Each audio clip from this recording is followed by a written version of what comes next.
Hello বন্ধুরা, বাংলা নিউজে আপনাকে স্বাগত। শুরুতে সংবাদের শিরোনাম, পরে বিস্তারিত জানিয়ে দেব আমাদের হাতে থাকা সর্বশেষ গুরুত্বপূর্ণ আপডেট বাংলা সংবাদ। সংস্কারের অংশ হিসাবে গণভবনের পর এবার তেজগাঁওস্থ কার্যালয় নিয়েও বড় সিদ্ধান্তের কথা জানিয়েছে সরকার। ক্ষমতার এই কেন্দ্রবিন্দুতে সাধারণ মানুষের প্রবাসাধিকার নিয়ে কি ভাবছে সরকার? বিমান বাংলাদেশ এয়ারলাইন্স আজ ওমরাহ পালনে ইচ্ছুক যাত্রীদের জন্য টিকিটের দামে বড় ছাড়ের ঘোষণা দিয়েছে। তবে এই অফারটি পেতে কোন বিশেষের শর্ত মানতে হবে তা জানা জরুরি। সীমান্ত হত্যা বন্ধে বিজিবির নতুন প্রটোকল। সীমান্তে বিএসএফের সঙ্গে পতাকা বৈঠকে আজ নতুন একটি সুরক্ষা প্রটোকল নিয়ে আলোচনা হয়েছে। সাধারণ নাগরিকদের জন্য এই চুক্তিতে কি কি সুবিধা থাকছে যা আগে কখনো ছিল না? সাভারে ট্যানারি শিল্পে গ্যাস সংযোগ বিচ্ছিন্ন। বকেয়া বিল ও পরিবেশ দূষণের অভিযোগে আজ বেশ কিছু কারখানার গ্যাস লাইন কেটে দেওয়া হয়েছে। এর ফলে হাজার হাজার কোটি টাকার চামড়া শিল্প কি হুমকির মুখে? সুন্দরবন রক্ষায় বিশেষ ড্রোন টহল শুরু।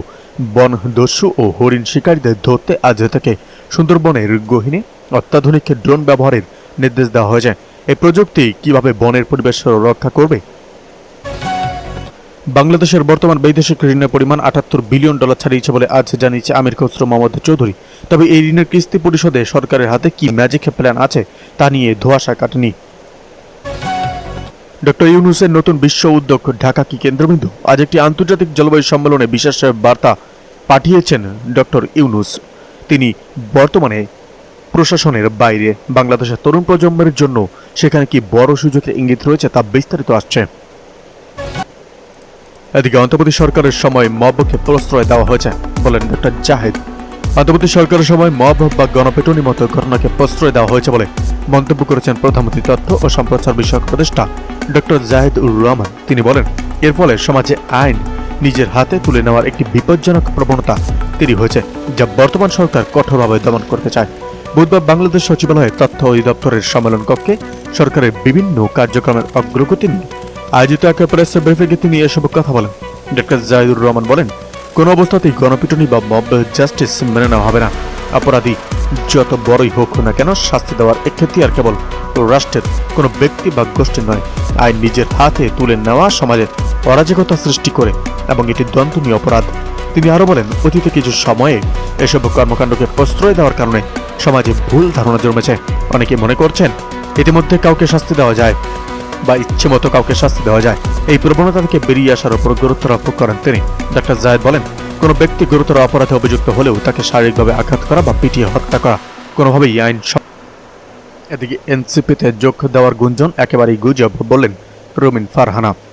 বিএনপি থেকে বহিষ্কারের পর নতুন দলে যোগ দেওয়ার গুঞ্জনকে সম্পূর্ণ ভিত্তিহীন বলে উড়িয়ে দিয়েছেন ব্রাহ্মণবাড়িয়া 2 আসনের সংসদ সদস্য রুমিন ফারহানা। জার্মান ভিত্তিক গণমাধ্যম ডয়েচে ভেলে বাংলাকে দেওয়া এক সাক্ষাৎকারে তিনি বলেন, জাতীয় নাগরিক পার্টি অর্থাৎ এনসিপিতে যোগ দেওয়ার যে আলোচনা চলছে তা একেবারেই গুজব এবং এর সঙ্গে ন্যূনতম কোনো সত্যতা নেই। রুমিন ফারহানা জানান, বিএনপি থেকে বহিষ্কারের পর বিভিন্ন রাজনৈতিক দলের পক্ষ থেকে তার সঙ্গে যোগাযোগ করা হয়েছে। তিনি বলেন, এনসিপির পক্ষ থেকেও তাকে দলে যোগ দেওয়ার প্রস্তাব দেওয়া হয়েছিল, তবে সেই প্রস্তাবে সাড়া দেননি তিনি। সাক্ষাৎকারে তিনি আরও উল্লেখ করেন, এনসিপি নেতারা তাকে দলে যোগ দিয়ে একই সঙ্গে কাজ করার আহ্বান জানালেও তিনি বিষয়টি গুরুত্ব দেননি এবং আলোচনাও এগিয়ে নেননি।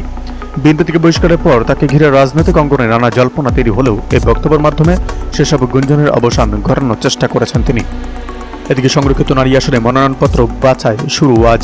ত্রয়োদশ জাতীয় সংসদের সংরক্ষিত নারী আসন নির্বাচনের জন্য জমা দেওয়া মনোনয়নপত্র বাছাই প্রক্রিয়া আজ বুধবার শুক্র হবে। নির্বাচন কমিশনের পূর্ব ঘোষিত সময়সূচি অনুযায়ী আজ ও আগামীকাল বৃহস্পতিবার 2 দিনব্যাপী চলবে এই বাছাই কার্যক্রম। গতকাল মঙ্গলবার নির্বাচন কমিশন সচিবালয়ের যুগ্ম সচিব ও সংরক্ষিত নারী আসন নির্বাচন 2026-এর রিটার্নিং কর্মকর্তা মোহাম্মদ মঈনুদ্দিন খান স্বাক্ষরিত এক বিজ্ঞপ্তিতে এ তথ্য জানানো হয়। বিজ্ঞপ্তির সময়সূচি অনুযায়ী 22 এপ্রিল বেলা 2টা থেকে এবং পরদিন 23 এপ্রিল সকাল 10টা থেকে প্রার্থীদের মনোনয়নপত্র যাচাই বাছাই করা হবে। রাজধানীর আগারগাঁওয়ে নির্বাচন কমিশন সচিবালয়ের নির্বাচন ভবন অডিটোরিয়ামে এই বাছাই কার্যক্রম অনুষ্ঠিত হবে। ইসির পক্ষ থেকে আরও জানানো হয়েছে, সুষ্ঠু ও স্বচ্ছভাবে এই প্রক্রিয়া সম্পন্ন করার লক্ষ্যে মনোনয়নপত্র বাছাইকালে প্রার্থী নিজে এবং তাদের প্রস্তাবক ও সমর্থক উপস্থিত থাকবেন।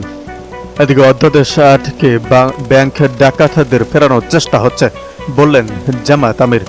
ব্যাংক রেজলিউশন অধ্যাদেশ স্থগিত বা আটকে দেওয়ার মাধ্যমে ব্যাংক ডাকাতদের আবারও সক্রিয় করার তথ্যপ্রাপ্তি চলছে বলে অভিযোগ করেছেন ডক্টর শফিকুর রহমান। শনিবার বিকেলে রাজধানী মগবাজারে আয়োজিত এক অনুষ্ঠানে এসব কথা বলেন জামায়াতে ইসলামীর আমির।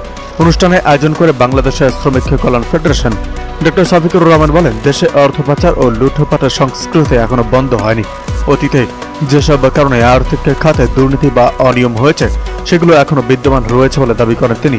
ব্যাংকের খাতে সংস্কার প্রক্রিয়া বাধাগ্রস্ত হচ্ছে উল্লেখ করে তিনি অভিযোগ করেন, ব্যাংকের রেজুলেশন অধ্যাদেশ 8কে দিয়ে একটি চক্র সুবিধা দেওয়ার চেষ্টা চলছে। জ্বালানি সংকট নিয়েও সমালোচনা করে জামায়াত আমির বলেন, দেশ বর্তমানে সর্বগ্রাসী ধসের মধ্য দিয়ে যাচ্ছে। তার ভাষায় সংসদে সব তেল ঢুকে গেছে, তার বাইরে তেলের সংকট দেখা গেছে।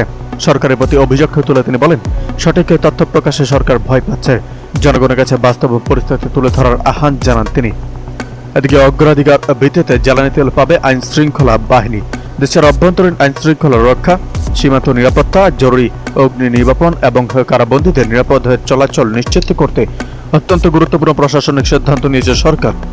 এখন থেকে Bangladesh police, BGB, fire service এবং কারা অধিদপ্তর সহ জরুরি সেবায় নিয়োজিত সব বাহিনী যানবাহন দেশের যে কোনো পেট্রোল পাম্প থেকে অগ্রাধিকার ভিত্তিতে জ্বালানি তেল সংগ্রহ করতে পারবে।